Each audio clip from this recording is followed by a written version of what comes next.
রোগ হলে জীবন থেকে সুখ হারিয়ে যায়, তাই তো রোগের আরেক নাম অসুখ। কিছু কিছু অসুস্থতা আমাদেরকে ফেলে দেয় রীতিমতো দুর্ভাবনায়। তবে সমস্যা যাই আসুক না কেন, সমাধানের পথ খুঁজে নিতে হয় আমাদেরকেই। আর সেই সমস্ত পথ জানাতেই শুরু করছি মোহনা টেলিভিশনের স্বাস্থ্য বিষয়ক নিয়মিত আয়োজন ডিপিআরসি হসপিটাল ডাক্তারি চেম্বার থেকে। আপনাদের সঙ্গে আছি আমি ডাক্তার শাকিরা ফয়সাল নোভা। পুরো অনুষ্ঠান জুড়ে আজ আমরা কথা বলবো বাত, ব্যথা, প্যারালাইসিস এবং মেরুদণ্ডের সমস্যা এবং তার চিকিৎসা নিয়ে। স্টুডিওতে সরাসরি অংশ নিতে ফোন করতে পারেন আমাদেরকে। আমাদের ফোন নাম্বার 90117999 এবং 90105222। আপনাদের সমস্যার সম্ভাব্য সমাধান জানাতে এবং আজকের আলোচনায় অংশ নেওয়ার জন্য স্টুডিওতে আজ আমাদের মাঝে উপস্থিত আছেন আন্তর্জাতিক খ্যাতিসম্পন্ন বিশিষ্ট বাত, ব্যথা, প্যারালাইসিস ও ফিজিওথেরাপি বিশেষজ্ঞ ডাক্তার মোহাম্মদ শফিউল্লাহ প্রধান, চেয়ারম্যান ডিপিআরসি। ডায়াল করে জেনে নিন আপনার সমস্যার সমাধান আর ফাঁকে ফাঁকে শুনুন আমাদের আলাপচারিতা। আপনাকে স্বাগত জানাচ্ছি আমাদের এই পর্বে। আপনাকে অনেক ধন্যবাদ। আজকে আমরা কথা বলবো বাত, ব্যথা, প্যারালাইসিস এবং মেরুদণ্ডের বিভিন্ন সমস্যা নিয়ে। তো মেরুদণ্ডে কি কি ধরনের সমস্যা হতে পারে? হ্যাঁ, অবশ্যই। আসলে একটা গবেষণা দেখা গেছে যে মানে যে কোনো মানুষের জীবনে কোনো না কোনো সময় সে মেরুদণ্ডের সমস্যা ভুগেই থাকে। আর কিছু রোগী আছে যাদের এই সমস্যা পার্মানেন্ট, মানে এই সমস্যা আর কখনো সারে নাই। তো আমরা যদি মেরুদণ্ডের সমস্যাগুলো দেখি, এখন মডার্ন যে জীবন, আমাদের বেশিরভাগ রোগী, যেমন আমার কাছে এই বেশিরভাগ রোগী আমরা মধ্যবয়সী পেয়ে থাকি, যারা কর্পোরেট জব করে, বিভিন্ন অফিস আদালত বা উচ্চপদস্থ কর্মকর্তা, ব্যাংকার, বিভিন্ন বিজনেসম্যান। এরা কারণটা হচ্ছে এই বয়সী এবং এই লোকগুলা বেশিরভাগ সময় কি করে, চেয়ারে বসে কাজ করে এবং বেশি সময় কম্পিউটিং করে। এবং কম্পিউটিং দীর্ঘ সময় করলে আপনি জানেন যে কোনো কম্পিউটিং অথবা বসে যদি 1 ঘন্টার বেশি একটানা এক নাগারে এক জায়গায় বসে থাকে বা দাঁড়িয়ে যদি কোনো কাজ করে, তাহলে মেরুদণ্ডে ডিস্কের প্রলাপস হওয়ার সম্ভাবনা বেশি। ডিস্ক প্রলাপস ব্যাপারটা কি, মানে কিভাবে একজন মানুষ বুঝতে পারবে যে তার ডিস্ক প্রলাপস হয়েছে? ডিস্ক হচ্ছে মেরুদণ্ডের যে আমরা 33টা ভার্টেব্রা বা কশেরুকা থাকে, এর মাঝখানে একটা চাকতির মতো একটা নরম অংশ, যেটা সেকেন্ডারি কার্টিলেজ ডাক্তারি ভাষা বলে থাকি। এর কাজ হচ্ছে শরীরে শক অ্যাবজর্ব করা, মানে ওজনটা সে নেওয়া। 2 হাড়ের মাঝখানে এই ডিস্কটা দেওয়া থাকে, যেন একটা হাড় আরেকটা হাড়ের সাথে কোনো কারণে আঘাতপ্রাপ্ত না হয় বা শরীরের ওজন যেন সে নিতে পারে। ওটা হচ্ছে এক প্রকার সেকেন্ডারি কার্টিলেজ এবং নরম একটা পদার্থ, যেটা মাংসপিণ্ডের মতো গোল চাকতি। এই ডিস্কের ভিতরে থাকে নিউক্লিয়াস পালপোসাস, যেটা জেলি টাইপ সাবস্টেন্স। আর চারপাশে একটা ক্যাপসুল থাকে যেটা ডিস্কটা ধরে রাখে, সেটা হচ্ছে অ্যানুলাস ফাইব্রোসাস। তো এই মেরুদণ্ড যদি আপনি দীর্ঘ সময় সামনে ঝুঁকে কাজ করেন বা কম্পিউটিং করেন, যদি ঘাড় অতিরিক্ত উঁচা করে বা ঘাড় বেশি নিচা করে, তাহলে দেখা যায় মেরুদণ্ডের যে ঘাড়ের যে ডিস্কগুলো আছে আস্তে আস্তে আস্তে আস্তে এক পর্যায়ে ওই ভিতর থেকে নিউক্লিয়াস পালপোসাসটা বের হয়ে অ্যানুলাস ফাইব্রোসাসকে সে ভেদ করে বের হয়ে আসতে পারে। এসে প্রবলেমটা যেটা হয় যে আপনি জানেন স্পাইনাল কলামের ভিতরে যে ইয়া থাকে, যে নার্ভ থাকে, এই নার্ভের উপরে সে কম্প্রেশন ক্রিয়েট করে। তখন নার্ভ যেখানে কম্প্রেশন হলো, যে নার্ভের উপর প্রেসার হলো, ওই নার্ভ যেখানে সাপ্লাই দিল, যদি কোনো হাতে সাপ্লাই দিয়ে থাকে হাতে সমস্যা হবে। তো যদি ঘাড়ে ডিস্ক প্রলাপস হয়, বেশিরভাগ ক্ষেত্রে ঘাড় ব্যথা হবে, এটা একেবারেই কমন। ঘাড় ব্যথার রোগী ঘাড় নাড়াইতে ব্যথা হবে, এবং ঘাড় ব্যথার রোগী সবচেয়ে বেশি যেটা ইন্টেন্স পেইনে ভোগে কোমর ব্যথাচ্ছে। যে ঘাড় ব্যথার রোগী যখন ডিস্ক প্রলাপস হয়, তার হাড়টা মনে হবে যে ছিঁড়ে পড়ে যাচ্ছে, বা তার কাছে মনে হবে যে হাড়টা কেটে ফেললে ভালো, মানে এত তীব্র ব্যথা যে কোনো ডান হাতে যেতে পারে বা বাম হাতে যেতে পারে। হাতটা অবশ লাগতে পারে, আঙ্গুল ভার হয়ে আসতে পারে একটা কাজ করতে, অথবা লেখালেখি করতে তার কষ্ট হতে পারে, অথবা যদি সে জার্নি করে বা চলাফেরা করে তখন ব্যথা তীব্র থেকে তীব্রতর হতে পারে। আর সেম যদি কোমরে ডিস্ক প্রলাপস হয়, তাহলে কোমর ব্যথা হবে। কোমর ব্যথার পাশাপাশি অনেকক্ষণ বসে থাকলে উঠতে কষ্ট হবে।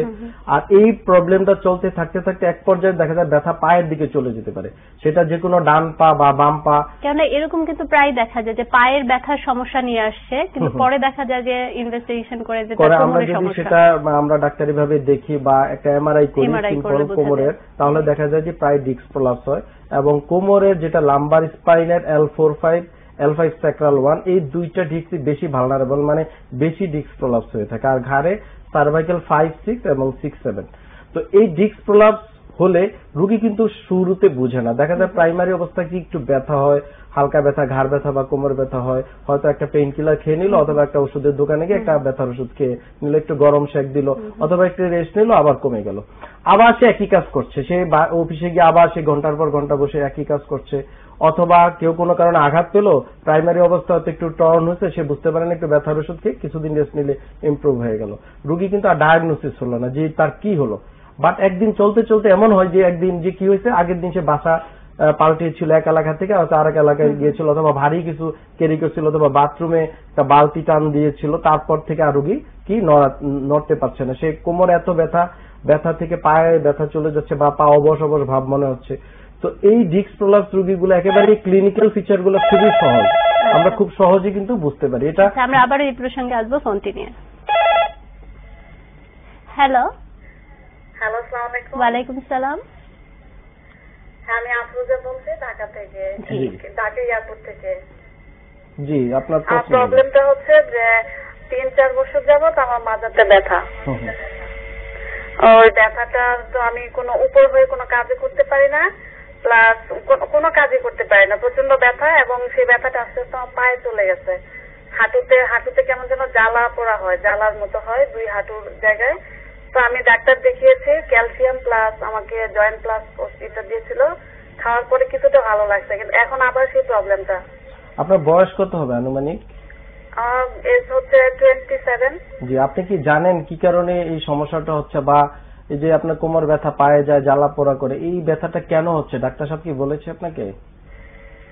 না, ডাক্তার আমি 1-1.5 মাস আগে ডাক্তারের কাছে যাওয়ার পরে উনি আমাকে এই ওষুধগুলো দিল, প্লাস ব্যথারও কিছু ওষুধ দেওয়ার পর খাওয়ার পর বলছে আবার যেতে। 1 মাস যাওয়ার পরে আমি আবার আমাদের বাড়ির পাশে একটা হসপিটাল ছিল, যা ওই বাংলাদেশ মেডিকেল, কিন্তু ওই ডাক্তারটা অন্য জায়গায় চলে গেছে। এখন আমি ভাবতেছি যে আবার অন্য কোনো ডাক্তারের কাছে যাব, তা আপনাদের প্রোগ্রামটা দেখার পরে। জি দর্শক, আমরা বুঝতে পেরেছি। আমি আপনার সমস্যাটার সম্ভাব্য যে সমস্যাটা হচ্ছে উত্তর দিচ্ছি। আসলে ওনার যে সমস্যা হচ্ছে এটা ক্লিয়ার ডিস্ক প্রলাপস। আমরা যে বিষয়টা নিয়ে মেরুদণ্ডের সমস্যা নিয়ে কথা বলছিলাম, যে আপনার কোমরে যে লেভেলে মনে হচ্ছে L4-5 লেভেলে ডিস্ক প্রলাপস হয়েছে, যার কারণে আপনি যখন উপর হন তখন কিন্তু ডিস্ক প্রলাপস হয় কিন্তু পিছনের দিকে। যখন আপনি সামনে ঝুঁকেন প্রলাপসটা আরো বেড়ে যায়, আরো প্রেসার পড়ে স্পাইনাল কর্ড বা নার্ভে, যার কারণে তখন আপনার পায়ের দিকে জ্বালা পোড়া করে, যেটা আপনার যেহেতু হাঁটু পর্যন্ত এটা বোঝা যাচ্ছে L4-5 লেভেলে ডিস্ক প্রলাপস আছে। আপনি কিন্তু জানেন না, আপনি কিছুদিন ওষুধ খেয়ে হয়তো ভালো আছেন, আবার এখন হচ্ছে, কিন্তু পার্মানেন্ট কিন্তু সমাধান হচ্ছে না। আর এই ডিস্ক প্রলাপস গুলো যেগুলো হবে আস্তে আস্তে চলতে থাকলে এক পর্যায়ে পা অবশ বা পার্মানেন্ট নিউরোলজিক্যাল ডিসেবিলিটি হতে পারে, আপনার বিভিন্ন সমস্যা হতে পারে। তা আমি বলবো আপনি সিম্পল একটা এমআরআই করে দেখেন লাম্বোস্যাক্রাল স্পাইন, অবশ্যই আপনার ডিস্ক প্রলাপস হয়েছে। দেন এই রোগীগুলোকে আমরা কিছুদিন হসপিটালে রেখে যদি রেগুলার 2 থেকে 3 বেলা ফিজিওথেরাপি দিতে পারি সঠিক নিয়মে, আপনি পার্মানেন্টলি সুস্থ হয়ে যাবেন। দেন আমরা কিছু এক্সারসাইজ শিখিয়ে দিব ডাক্তারি ভাবে, এই এক্সারসাইজ গুলো করতে হবে, একেবারে কঠিন কিছু না। এক্সারসাইজ আপনি যখন বিছানায় যাবেন তখন শুয়ে করতে হবে 5-10 মিনিট, আবার বিছানা থেকে ওঠার সময় 5-10 মিনিট। আর সামনে ঝুঁকে আপাতত আর কোনো কাজ করবেন না, যদি সম্ভব হয় কোমরে একটা কর্সেট বেল্ট আপাতত পরুন। আর আপনি একজন অবশ্যই চিকিৎসকের শরণাপন্ন, একটা এমআরআই করে দেখেন, তারপরে চিকিৎসা নেন, অবশ্যই ভালো হয়ে যাবেন। আচ্ছা, আমি ফিজিওথেরাপির ব্যাপারটা একটু বিশদভাবে জানতে চাইবো যে এই ক্ষেত্রে ফিজিওথেরাপির ভূমিকা কতটুকু? আসলে বাত ব্যথা, প্যারালাইসিস এবং স্পাইনাল এই সকল সমস্যা বেশিরভাগ আমরা যদি কারণ দেখি যে ডিস্ক প্রলাপস, এটা একেবারে তৈরি জিনিস, মানে আমরা রোগীরা তৈরি করছে, এটা কোনো মানে ক্যারি করে আসে না, যে মা থেকে আসছে বাবা থেকে আসছে এমন কিছু না, বংশগত কিছু না, অথবা কোনো ইনফেকশন না, এটা কোনো ক্যান্সারও না। তো এই রোগীগুলা বেশিরভাগই নিজের থেকে তৈরি করে, যে মেকানিক্যাল সমস্যা। তো এই সমস্যাগুলার বেশিরভাগ মানে 90% রোগীরই চিকিৎসা হচ্ছে ফিজিওথেরাপি।